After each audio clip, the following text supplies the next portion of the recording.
Assalamualaikum warahmatullahi wabarakatuh. Hai sobat mahasiswa, perkenalkan nama saya Afdal dengan NIM 22006002, mahasiswa Departemen Bimbingan dan Konseling. Nah, pada kesempatan kali ini saya akan menjelaskan sedikit materi dari mata kuliah Asesmen Recruitment Test, yaitu mengenai pedoman wawancara. Nah, untuk lebih lanjutnya, yuk simak video berikut. A. Pengertian pedoman wawancara. Pedoman wawancara adalah sebuah dokumen tertulis yang berisi panduan atau arahan bagi interviewer atau pewawancara dalam melakukan wawancara. Pedoman ini berisi daftar pertanyaan yang harus diajukan kepada responden serta panduan umum tentang bagaimana cara melakukan wawancara yang benar. Yang B. Tujuan dan kegunaan pedoman wawancara. Tujuan utama dari pedoman wawancara adalah untuk membantu interviewer dalam merencanakan dan melaksanakan wawancara secara sistematis dan terstruktur. Pedoman wawancara juga dapat membantu interviewer untuk menghindari bias dalam wawancara dan memastikan bahwa semua responden diwawancarai dengan cara yang sama. Selain itu, pedoman wawancara juga dapat membantu interviewer dalam mengumpulkan data yang akurat dan relevan. C.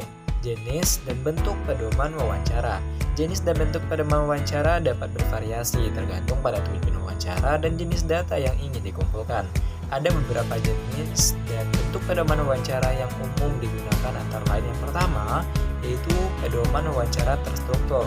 Pedoman ini mengandung daftar pertanyaan yang sama untuk semua responden. Pedoman ini digunakan untuk mengumpulkan data yang dapat dibandingkan antara responden yang satu dengan responden lainnya. Yang kedua, yaitu pedoman wawancara semi terstruktur. Pedoman ini mengandung daftar pertanyaan yang sama untuk semua responden, namun memiliki kebebasan untuk menambahkan pertanyaan atau menjelaskan lebih lanjut pertanyaan yang sudah ada. Yang ketiga, yaitu pedoman wawancara tidak terstruktur. Pedoman ini tidak memiliki daftar pertanyaan yang spesifik. Interviewer memiliki kebebasan untuk menanyakan pertanyaan yang dianggap relevan dan penting dalam konteks wawancara. Yang D. Langkah-langkah penyusunan pedoman wawancara. Ada pun beberapa langkah yang dapat dilakukan dalam penyusunan pedoman wawancara tersebut. Yang pertama, yaitu tentukan tujuan wawancara dan jenis data yang ingin dikumpulkan. Yang kedua, identifikasi responden yang akan diwawancarai.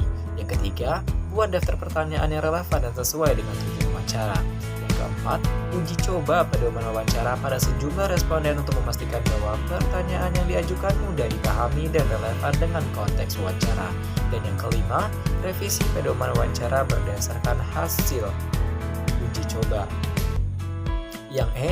Pengadministrasian dan teknik pengolahan. Nah, untuk memastikan konsistensi dalam pengadministrasian wawancara, interviewer harus memastikan bahwa semua responden diwawancari dengan pedoman wawancara yang sama. Setelah wawancara selesai dilakukan, data yang telah dikumpulkan dapat diolah dengan beberapa teknik analisis data seperti analisis kualitatif dan kuantitatif. F. Pengolahan hasil wawancara. Hasil wawancara yang telah dikumpulkan dapat diolah dan dianalisis untuk mengidentifikasi pola dan temuan yang relevan dengan tujuan wawancara. Pengolahan data dapat dilakukan dengan beberapa teknik analisis data seperti analisis tematik untuk data. Baik, demikian materi yang dapat saya sampaikan. Semoga materi yang dapat saya sampaikan ini bermanfaat untuk kita semua. Saya pamit undur diri. Wassalamualaikum warahmatullahi wabarakatuh. Dadah.